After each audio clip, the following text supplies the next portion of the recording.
जो हादसों में शरेआम शाम से जल जाते हैं, वही चराग हवाओं के रुख बदलते हैं। कदम बढ़ा तो दिए हैं राह वफा में, मगर रब ही जानते हैं ये रास्ते कहाँ निकलते हैं।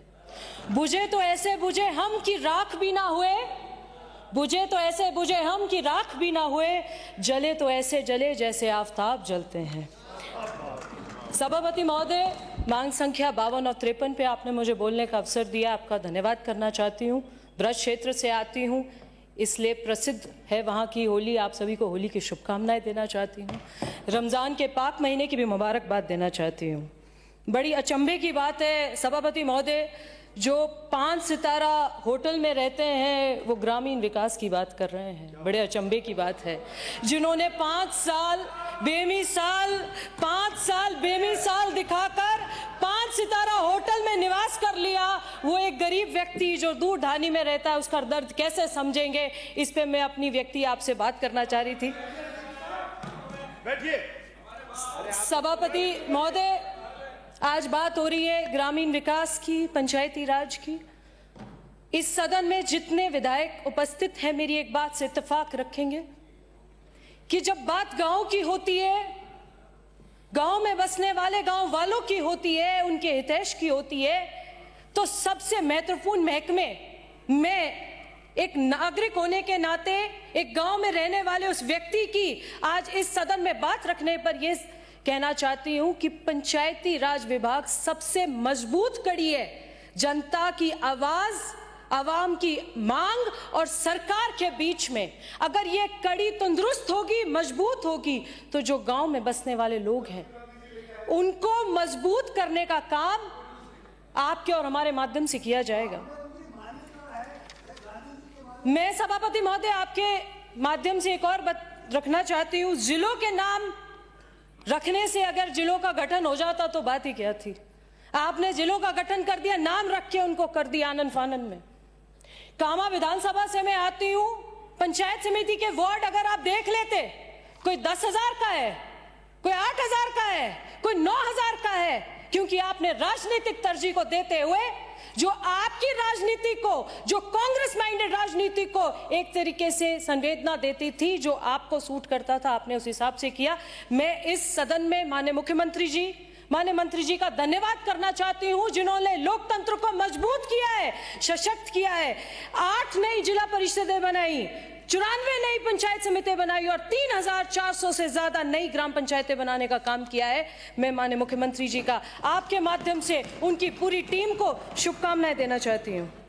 अभी बात हो रही थी, हमारे विपक्ष के साथीगण कह रहे थे आप कराइए चुनाव क्यों नहीं कराते हैं। हम आपको तरजीह एक बता रहे हैं, यहां चुनाव भी होंगे और उसके नतीजे और हशर आप आज देखेंगे, आपको देखने को मिलेंगे, आप उसकी चिंता मत कीजिए। आज से 6 महीने पहले माननीय सभापति महोदय, एक गंभीर और संजीदगी का विषय आपके मध्य रखना चाहती हूं। जहां से मैं आती हूं वहां से विधायक कांग्रेस के थे, शिक्षा मंत्री भी थे, उनकी साहिबजादी कामा पंचायत समिति से प्रधान थी और साहिबजादे बेटे पहाड़ी पंचायत समिति से प्रधान थे, ससुर सरपंच थे, सारी इकाइयां एक ही घर में उपस्थित थी। उसके बाद उन पर भ्रष्टाचार के गंभीर आरोप लगे, सिद्ध हुए, प्रमाणित हुए, जिसके चलते दोनों प्रधान निलंबित किए गए और बर्खास्त किए गए। ये जो हटाने का काम करते हैं, हटाए नहीं गए थे। संवैधानिक रूप से उनके खिलाफ भ्रष्टाचार की इंक्वायरी थी, जिसमें वो प्रमाणित किए गए, सिद्ध किए गए। उसके बाद माननीय सभापति महोदय ये कहते हैं चुनाव करवाइए, हमने चुनाव करवाया। कामा विधानसभा में कामा पंचायत समिति और पहाड़ी पंचायत समिति का उपचुनाव हुआ अगस्त पिछले साल में, और बड़ा शोर मचा। कांग्रेस के कार्यकर्ता बड़े एक्टिव दिखे, Facebook, x, Twitter, Instagram, YouTube, अखबार, मीडिया, लोकतंत्र की हत्या कर दी, हटा दिए गए जी। चुनाव हुआ। मुझे तो ये समझ ये नहीं आ रहा है, अभी नेता प्रतिपक्ष नहीं उपस्थित है यहाँ, रफीक भाई आप एक बात बताने का मुझे तरजीह दीजिए कि आपके यहाँ पर कामा पंचायत समिति उपचुनाव में कांग्रेस का तो कैंडिडेट समर्थन ही निर्दलीय को था। एक नेशनल पार्टी जो ये कहती है कि कांग्रेस उनकी कामा उनकी पारंपरिक सीट है, जब उपचुनाव हुआ जहां पर उनकी एक्स मिनिस्टर की बेटी प्रधान थी, तो उसके मुकाबले में जब उन्होंने उपचुनाव वहां कराया गया तो कांग्रेस के पास वहां कैंडिडेट ही उपस्थित नहीं था, निर्दलीय को सपोर्ट किया, चुनाव हारे। पहाड़ी पंचायत समिति उपचुनाव हुआ, अपने परिवार के सदस्यों को फिर सिंबल दिया, चुनाव लड़ाया, चुनाव हारे। आप चुनाव की बात करते हैं, चुनाव कराएंगे, उसके नतीजे आप देखेंगे। आपका वहम अभी निकला नहीं है, वो भी निकल जाएगा, कोई बात नहीं। माननीय सभापति महोदय, आपके माध्यम से एक बात और रखना चाहती हूं। प्रधानमंत्री आवास योजना ग्रामीण एक बड़ी महत्वपूर्ण योजना है।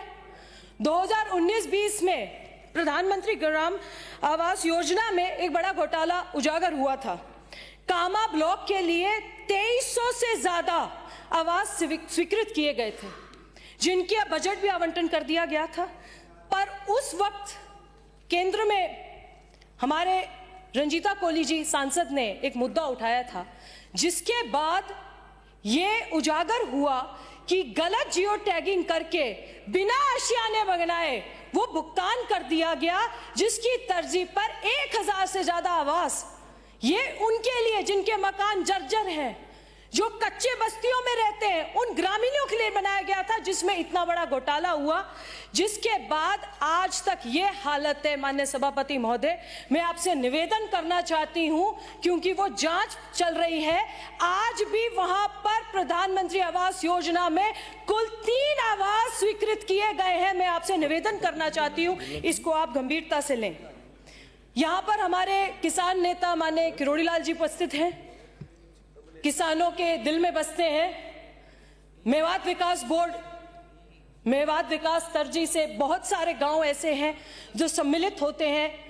कब्रिस्तान की 4 दीवारी हो, खेल मैदान बनाना हो, कच्चे रास्तों का दुरुस्त करना हो, आपके माध्यम से बहुत अच्छे काम किए जा रहे हैं। आप यहाँ विराजमान हैं, मैं आपसे ये भी निवेदन करना चाहती हूँ, उसी तरजीह पर ब्रज विकास बोर्ड का गठन होना चाहिए, ताकि जो ब्रज क्षेत्र में हमारे ग्राम आ रहे हैं उनका भी विकास उसी तरजीह पे किया जाए। मैं आपके माध्यम से ये भी कहना चाहती हूँ, और मैं आपके माध्यम से 2 बातें और रखना चाहती हूँ।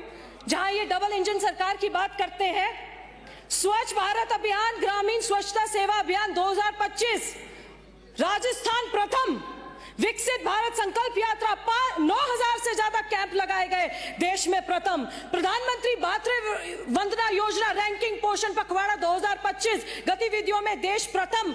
और ये एक ऐसा, माननीय सभापति महोदय, आपसे एक और निवेदन करना चाह रही हूं कि ये ग्रामीण विकास तभी सशक्त हो सकता है जब हम उन दूर बस्ती में, उन ढानियों में बसने वाले ग्रामीणों के हृदय को, उनकी मांग को जायज तरीके से समझेंगे और उन्हें निरंतर पूरा करने की कोशिश करेंगे। मैं सभापति महोदय एक बात और रखना चाह रही हूं, क्योंकि अटल पथ केंद्र की बात हुई, अटल केंद्र बन रहे हैं, अटल पथ बन रहे हैं। मैं माननीय मंत्री जी आपको बहुत बहुत धन्यवाद देना चाहती हूं कि आपके माध्यम से इस वर्ष 250 से ज्यादा अटल प्रगति पथों, जिनकी 500 करोड़ से ज्यादा लागत है, उनका निर्माण कराया जाएगा। ये कंक्रीट सीमेंटेड रोड ही नहीं है, ये ग्रामीण लोगों को शहर तक जाने का रास्ता प्रदान करने का एक बहुत बड़ा साधन है। मैं आपके माध्यम से उसके लिए भी आपका धन्यवाद करना चाहती हूँ। हमारे सामने हमारे अजीजा रीटा जी विराजमान है। रीटा जी, 2 चंद पंक्तियां आपके लिए मैं यहाँ पे रखना चाहती हूँ। रीटा जी, आपके लिए, आपके लिए।